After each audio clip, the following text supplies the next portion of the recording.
Hello, my name is Sanket and I'm a field engineer at Hilti, Australia. Welcome to our tutorial series on concrete-to-concrete module in PROFIS Engineering. Today we will go through the basic features of the module that's offered on our software.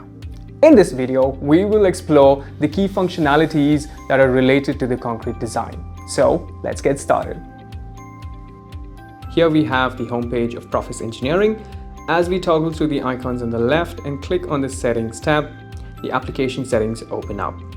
As you can see, the default region selected here is Singapore. For the purpose of this video, we select Australia. As we toggle through the designs on the left, we click on Rebar Design Concrete to Concrete Fixing, and we can see that the default region selected here is Singapore.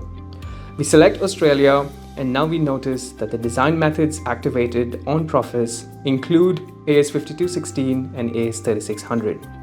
We ensure that the design method is AS5216 and AS3600, hit save, and we return back to the home page.